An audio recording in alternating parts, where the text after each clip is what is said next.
In this video, I'd like to make a comparison of numbers in C versus JavaScript versus Python. So I'll start off with the old one, C. And in C, we declare our variables. So I'm starting off with, I'm going to show you unsigned integers and floats. And I have this little loop. So it's going to be the same loop, just declared differently for each one.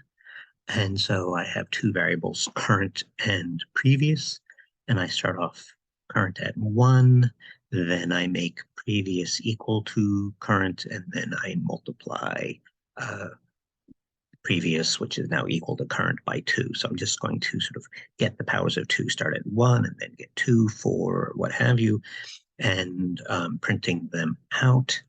And I'm going to continue doing this while previous is less than current. And this, if it were just pure logic, would be an infinite loop, but there is a sort of a finite representation of these numbers, and so the loop does end.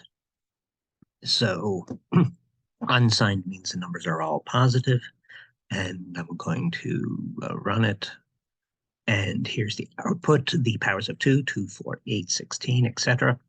And then down near the bottom, we get a 0, and then it stops. And these numbers in binary, the powers of 2, not standard, but programming, anything a power of 2 like 16 is 16. The powers of 2 are all 1 followed by a bunch of zeros. And then what happens here is that there were a sort of finite number of zeros and finite number of bits in the representation, and that 1 sort of moves over 1 to the left with each iteration. And then at some point it sort of falls off the end, if you will, of the number, leaving just the zeros behind. So that is the 0 you see. And then that makes the condition false, because now the new number is 0, which is not less than the previous number, and that stops the loop. So that's sort of what happens in C. If I move over to integers, with integers, the difference is now some of the numbers are positive, and you can have both positive and negative numbers. Now, if I run it, similarly, it ends, but it ends on a negative number. So once again, that little, it's a 1 emits zeros, but when that 1 gets to be in the leftmost position, then that's an indicator of a negative number. And so then the new number current becomes negative, and that sort of gets us out of the loop. Okay, and then just one more within C. If I declare it as a float and run it, then I get more powers of 2, so it goes up much higher. That's what floating points are for. And then at the end, I get INF, INF. Okay, so there is a representation within floats. When the floats get too large, there's a representation within the floating point numbers that when we sort of print it out is called infinity or INF. And it's understood, in this case, at least that this particular representation is larger than the number that preceded it. And so it understands that INF is bigger than 1.7 times 10 to the 38th. But when we do it, when we multiply INF by 2 to get the new next to number, it is also INF. And because the condition was previous less than current, they are not, previous is no longer less than current, they're equal, and so that gets us out of the loop. And if this had been less than or equal, then we would have been in an infinite loop. Okay, so that is C. In C, an old language, we explicitly declare the types. They have a sort of a set number of bits, and so in floating point numbers, those bits are divided between the the mantissa and the exponent, and that determines sort of how high of a power of 2 one can get to. Okay, now let me switch over to uh, JavaScript. Here's my JavaScript, and I'm just doing it in this case as a for loop. So I'm going up to starting off with 1, and I am multiplying that. I have this loop go in 10, 30 times, and I'm multiplying my A by 2 and getting the new A, but before that I'm console logging them out and showing you the count I and the A. So let me run that, and we see that these are too many things from before. These are powers of 2. There we are. So the 2 to the 8th is 256 and so on. So I'm getting these powers of 2, and they're going up into, but they do turn into infinity.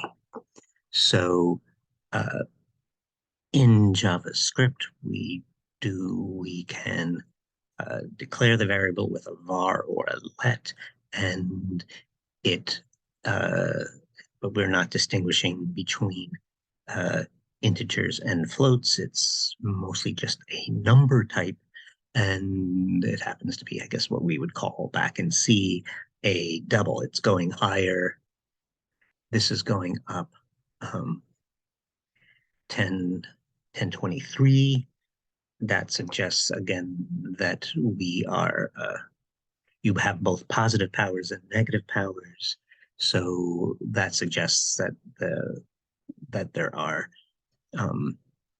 altogether the full range of powers is like 2 to the minus 120, 1023 to the positive 1023, or that they're about 1048 more or less.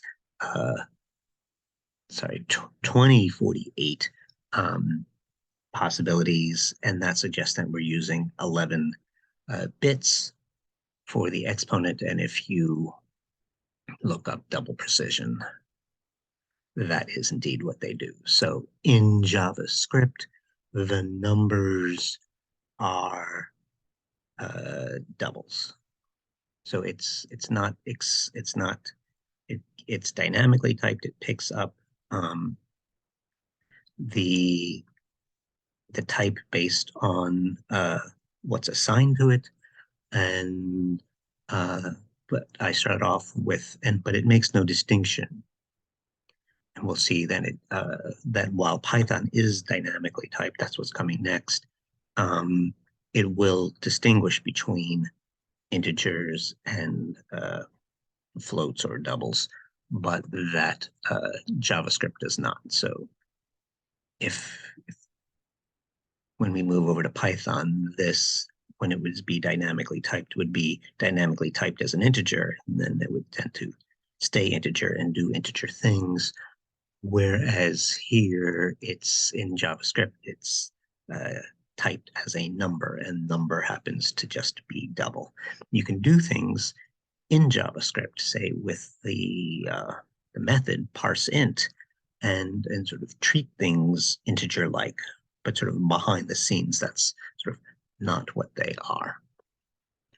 Okay, so now let's go over to Python. And I'll start with a similar for loop. Start off with A equaling 1. I'm doing a for loop. This for loop, I am just starting off going up to 80. And I'm doing a little bit more here. I'm showing you the count I, the variable A. I'm telling you what type of thing it is, and I'm getting the size of it. So let me run that.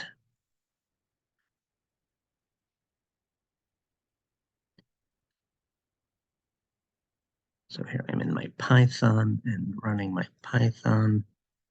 Why am I not running my Python? Oh, it's probably over here in the terminal. Maybe. There we are. Okay, I'm just looking in the wrong place. So we see here, let me terminal and let me clear it. And then run this. So here we have, we switch back to output. And I went up to 79. I have some integer.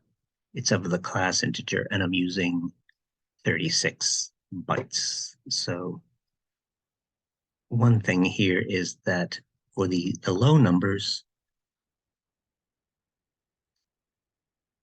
when I started off with the power of 0, it was 1, the class was integer, and it used 28 bytes. The important thing here, one of the important things here to note is that it was byte. So it is dynamically typed like JavaScript, but it is going to make a distinction between integers and floats.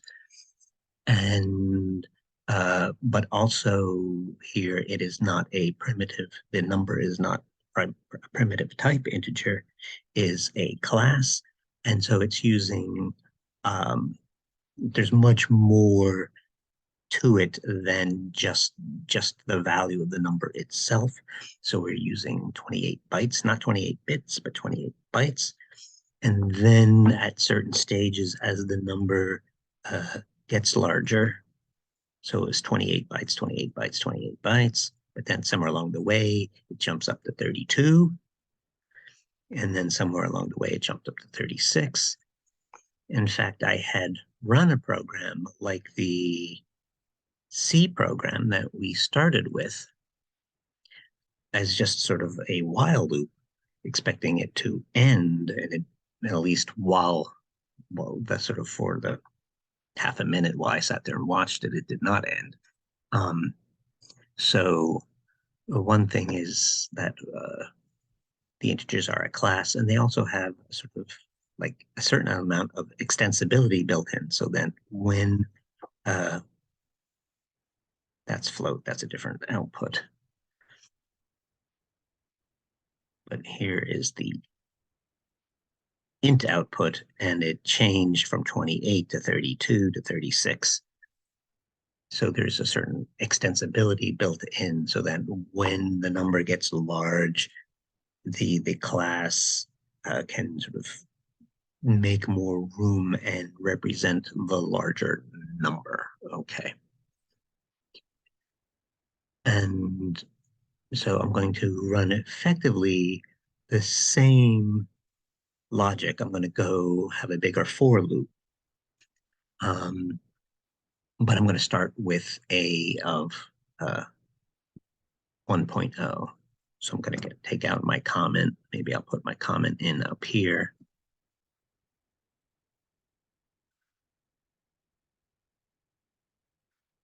Let me remember to save. Now I have a for loop that goes farther.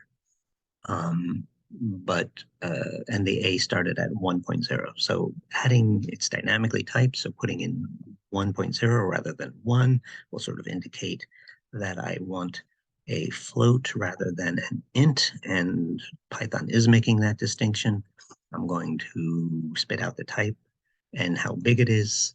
But we are going to see that it's sort of unlike the integer, sort of not extensible, then it will run out at some point as other floats in other languages do.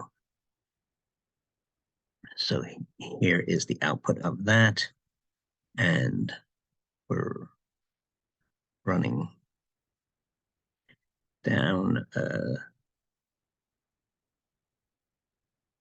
So this is near the end. So it went up to 1023, and the number was went up to 30 e to the 307. So this is the same that we saw in JavaScript, basically for the float. So it's using, again, it's a class, and this is 24 bytes. So that's not the number of bits, but the number of bytes. So there are other things in here than the representation of the number.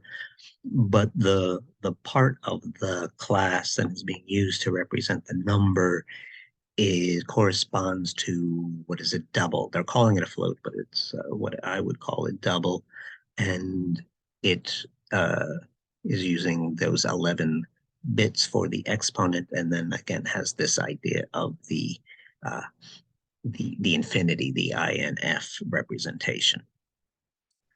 So that's what I wanted to show you, sort of old-fashioned C with its declaring the different types and the certain set sizes for representing them. So they are declared and primitive. Then in JavaScript, it was dynamically typed, but there was only sort of one kind of number, and it was double. And then in Python, it's dynamically typed. Uh, and then the type is a class, so there's a lot more machinery under there than in the other languages. That the float does have this limit, whereas the integer, I didn't push it all the way, but it had a certain amount of extensibility built in, so it certainly went a lot farther than integers in other languages. Okay, that's what I wanted to show you in this video. Thanks for your attention.